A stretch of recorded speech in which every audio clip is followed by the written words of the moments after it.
The growing tendency to place freight business on bid is one of the most controversial trends in transportation today.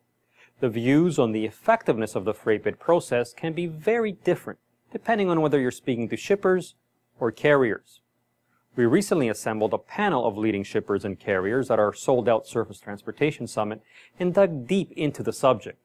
Our aim is to work towards a better bid process. Over the next few weeks, we'll be bringing you highlights of the discussion, sponsored by Shaw Tracking. In our opening episode, two prominent shippers shared their objectives with the RFP process. This time, we'll share with you the thoughts of two leading carriers. Michelle Arsenault, managing partner with LTL provider GX Transportation Solutions, didn't mince words when it came to how she felt about some of the freight bids that come across her desk. When we get a freight bid or a tender from a company,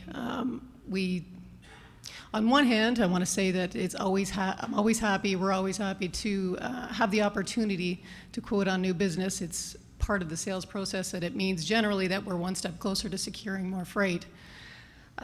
That being said, we are not fans of the tender bid process that we've seen unrolling and unraveling for the last 5-10 years. Reason being, it seems to us that it's very price driven.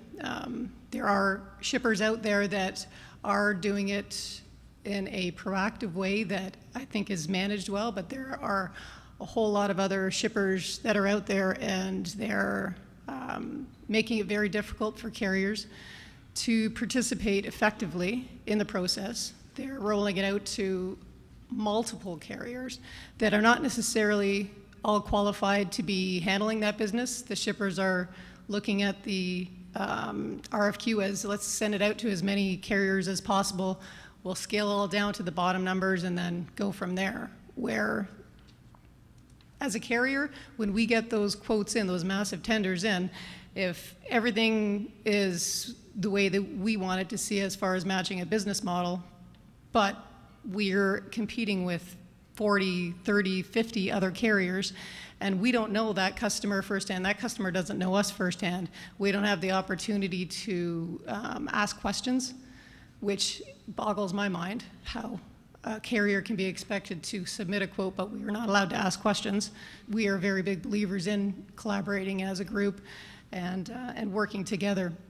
Bruce Yancey, Senior Vice President Operations for Erb International, also informed the summit on what he looks for in a freight bid and what makes it a good fit for his company. So far, up to date, we've seen 45 of them. That's probably a little higher than normal. Usually,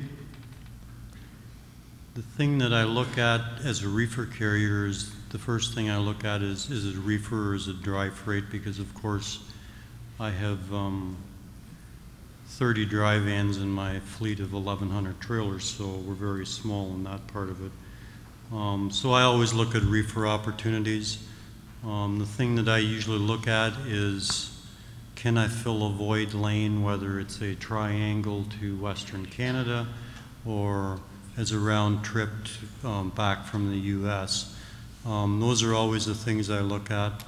I think, you know, as much as I hate to see them, and it does add a lot of work, I have one girl that is my assistant, and that's kind of her job, is to fill out all the information that we require. And it's funny because sometimes you get RFQs from the same customers and you got to keep resubmitting the same information, and we really haven't changed from one year to the other. And some of the information, there is a lot of information that you have to submit, so it does take a lot of time. Arsenault has a particular sniff test for freight bids. So when we get the large freight quotes in, there's a couple of things that we look at, and is it something, is it just a benchmarking exercise for the shipper that's tendering out the business, or is it actually a means to an end? Is there a chance that we're actually going to secure this business, or are we just going to blow our minds out on all the resources that are involved, especially when you're looking at the LTL business? If you look at the LTL business, when you're looking at a rate, you've got a half a dozen weight levels for every single location that you're shipping to. So if somebody is putting out a national tender, it can be thousands of rates, of actual individual rates that need to be costed. Even with technology where we're at today, it still is a time-consuming process to go through that exercise. So what are the actual chances of securing that tender or that bid when it comes through? What is the legwork that needs to be done to get it done? What is the all of the extras that are involved in the tender process now?